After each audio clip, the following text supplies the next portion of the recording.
In April 2026, 4 astronauts aboard Orion passed behind the moon and disappeared. For 40 minutes, 2,000 miles of lunar rock severed every link to Earth. No signal, no abort, no rescue. When contact returned, the crew of Artemis 2 had traveled farther from home than any humans in history. And what they reported from the far side left even the scientists back home unsettled. Christina Koch called it a landscape that felt fundamentally wrong.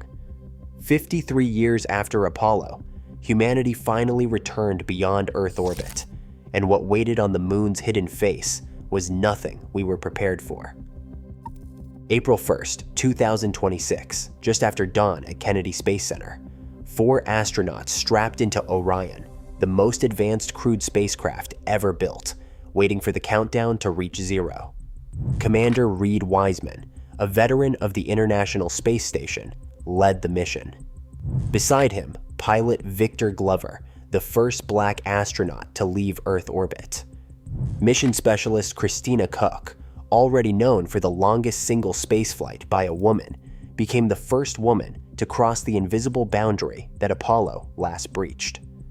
Completing the crew, Canadian astronaut Jeremy Hansen, the first non-American to travel this far from home. At 8:33 a.m. Eastern Daylight Time, the SLS Block, one rocket thundered off Launch Complex 39B. 10 days stretched ahead. 10 days that would push human presence farther than ever before. The mission's path was not a simple loop around the moon. Orion's course followed a free return trajectory, a delicate arc calculated so that, even if every engine failed, the spacecraft would still swing around the lunar far side and head home. The crew depended on this geometry for survival. No rescue would be possible once they crossed beyond Earth's immediate reach. The first hours ticked by in a blur of checklists and engine burns. At 2 hours and 41 minutes, Orion's service module fired for translunar injection, hurling the crew onto a path that would take them nearly 425,000 miles from Earth. This distance eclipsed Apollo 13's record by more than 4,000 miles, setting a new boundary for human exploration. At closest approach, Orion would skim just 70 kilometers above the lunar surface, racing at over 60,000 miles per hour. Inside Orion's pressurized shell, 4 people carried the weight of history and expectation. Wiseman, the mission's steady anchor, kept a close eye on trajectory data.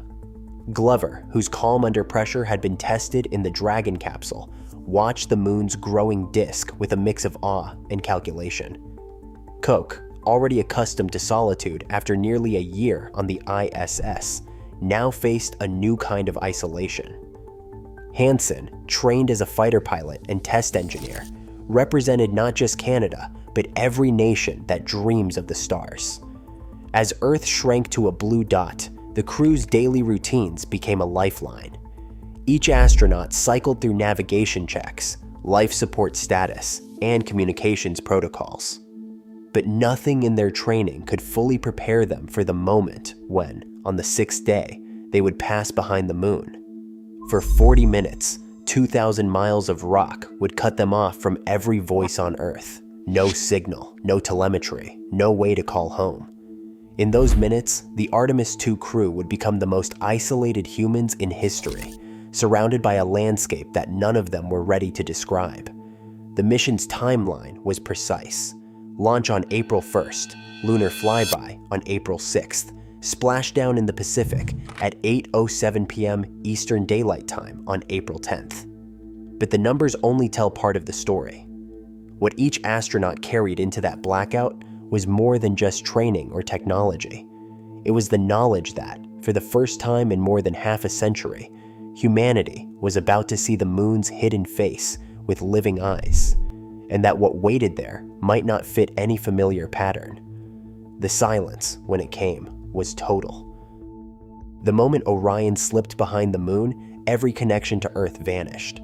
2,160 miles of rock stood between the crew and mission control, an absolute barrier, indifferent to technology, training, or hope.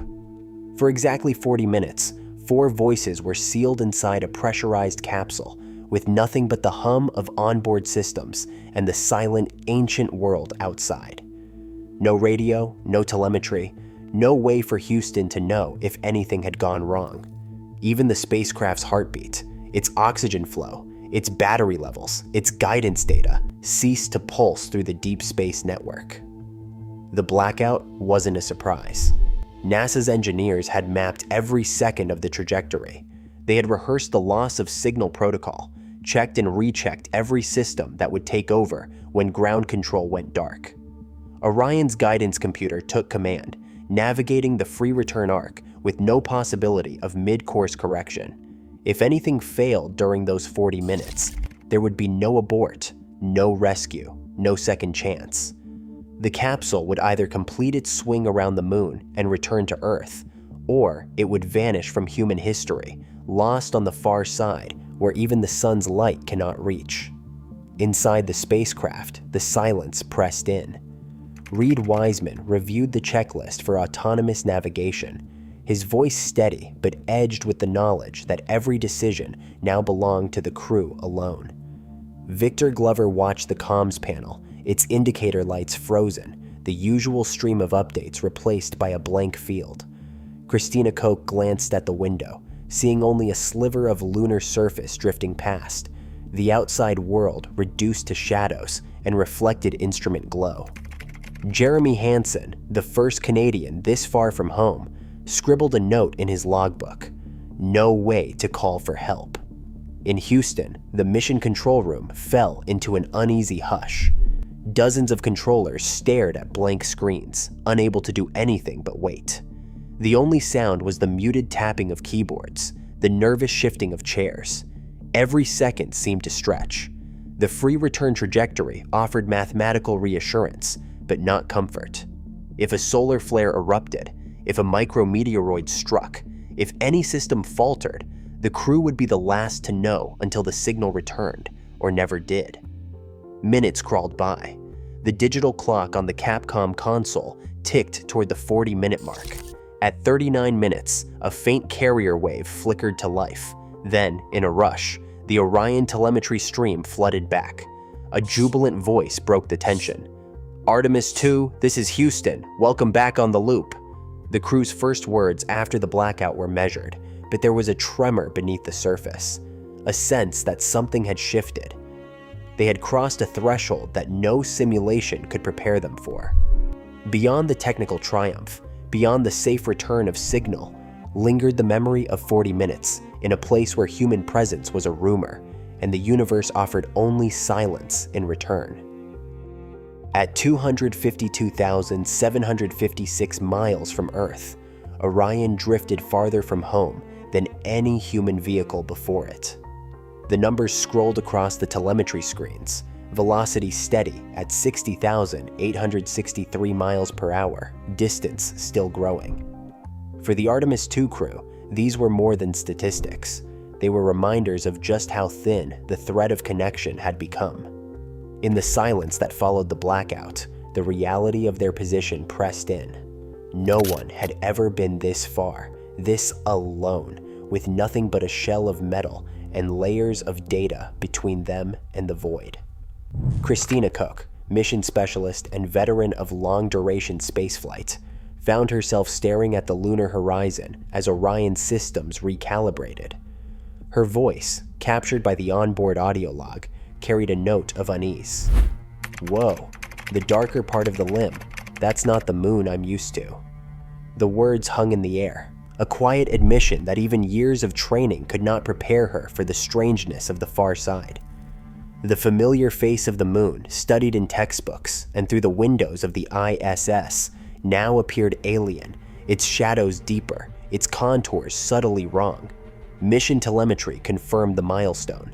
The capsule's position, relayed back to Earth after the blackout, set a new record, 4,100 miles beyond Apollo 13's farthest reach.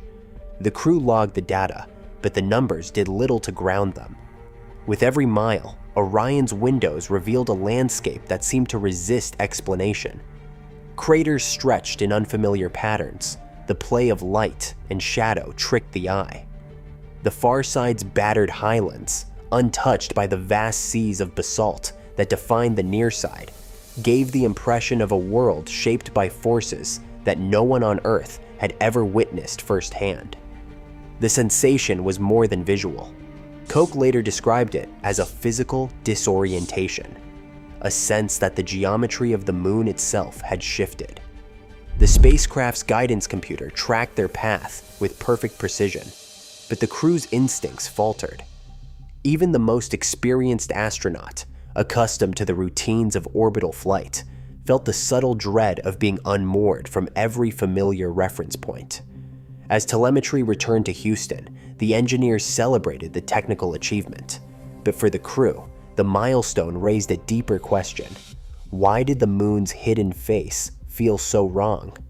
The answer, they realized, might lie not in the numbers, but in the ancient asymmetric geology that waited just beyond the next cratered ridge. The far side of the moon presents a puzzle, even to those who have spent years preparing for its mysteries. As Orion's crew watched the highlands unfold beneath them, they faced a surface that seemed to follow its own set of rules. The contrast is stark. The near side, always facing Earth, is marked by dark Maria, vast plains of ancient lava, while the far side is a battered field of craters and pale, rugged highlands. Less than 1% of the far side is covered by Maria, compared to over 30% on the near side. This is not a matter of shadow or angle. It is the result of ancient impacts and a crust that averages more than 50 kilometers thicker than the side we know best. Gravity and topography data from the Grail mission have traced this crustal bulge in detail, but seeing it firsthand is something else. The surface is a mosaic of overlapping scars, with no broad plains to soften the view. The sense of disorientation is physical as much as psychological. Victor Glover's voice, recorded on the audio log, broke the silence. Look at that terminator. You can actually see the corona flare off the rim, like a halo of light.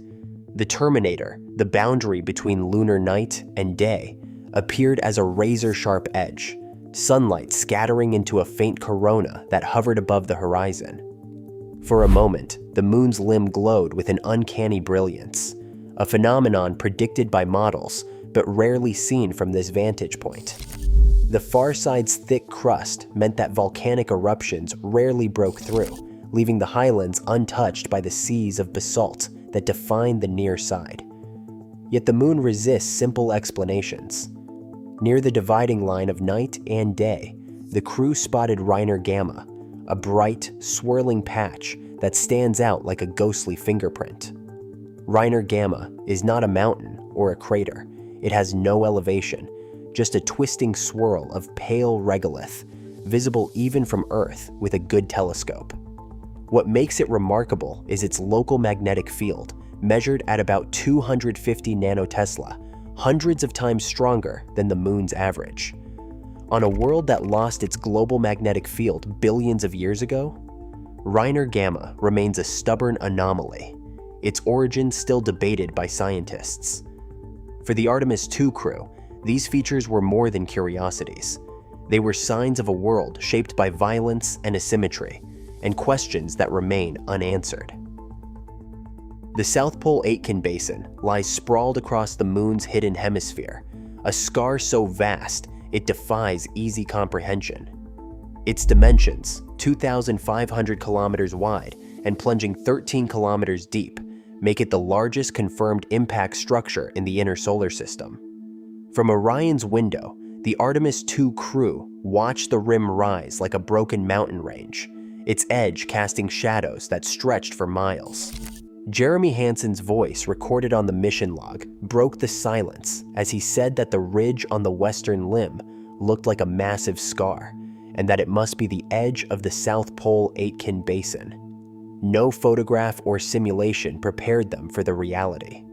The basin's floor, battered by 4 billion years of collisions, dips lower than any point on the moon, yet its true secret is buried out of sight. A 2019 gravity study revealed a mass anomaly, an object of at least 2.18 times 10 to the 18th kilograms, lodged 300 kilometers beneath the surface. This dense core, invisible to the eye but unmistakable in the data, warps the local gravity field and drags the basin floor even deeper. Scientists believe it could be the metallic heart of the ancient asteroid that carved the basin, a planetary bullet that never exited the wound it made. Mission imagery from Artemis 2 captured the basin's outline in razor-sharp detail, confirming what orbital altimeters and gravity maps had only hinted at. The scale is almost incomprehensible, a depression wide enough to swallow Texas, deep enough to hide Mount Everest twice over. Yet even these measurements leave gaps. The anomaly's nature, whether solid metal, fragmented rock, or something stranger, remains unresolved. Current models cannot fully explain how so much mass could remain trapped for billions of years, or why the basin's gravity signature is so sharply defined. Standing at Orion's window, Jeremy Hansen tried to put the view into words. He said it was like looking at the aftermath of a cosmic accident, and that there was a weight to it you could not shake. The crew's silence spoke to something deeper, the unsettling realization that even with all our technology, the moon still guards secrets that resist explanation. The South Pole-Aitken Basin is not just a relic of ancient violence. It is a reminder that the moon's story is far from finished, and that every answer uncovers new questions no one is ready to face. A total solar eclipse from lunar orbit should have been routine, just the moon blocking the sun, predictable and silent. Instead, as Orion slipped into shadow, the sun's corona flared in a ring of white fire, outlining a surface so dark it seemed to swallow every trace of light. For nearly an hour, the crew drifted through this stark divide, watching the corona's filaments flicker against the jagged horizon. No simulation had prepared them for the scale or the strangeness of the sight. In that darkness, the moon revealed its restless nature. 6 sharp flashes erupted across the far side, each lasting less than a second. The crew logged the events, voices tight as they confirmed the timestamps. These were not glitches or stray cosmic rays. They were meteoroid impacts, kinetic punches from space, caught in real time. Ground telescopes had seen flashes like these before, but never with human eyes so close. For the first time, astronauts witnessed the moon's ongoing bombardment, its surface still under siege after 4 billion years. Telemetry from the Diviner radiometer, gathered in 2023, added a new layer of intrigue. Near the eastern edge of the South Pole-Aitken Basin, a 50-kilometer wide patch glowed 10 degrees hotter than its surroundings. The anomaly's infrared signature pointed to something buried, a mass of granite, a rock that should not exist on a world without water or plate tectonics. Its presence hints at a hidden volcanic system, a relic of a moon that once churned with heat and chemistry, and may still be cooling in unpredictable ways. Radar echoes from LRO and Chang'e 4 mapped hollow voids beneath the surface.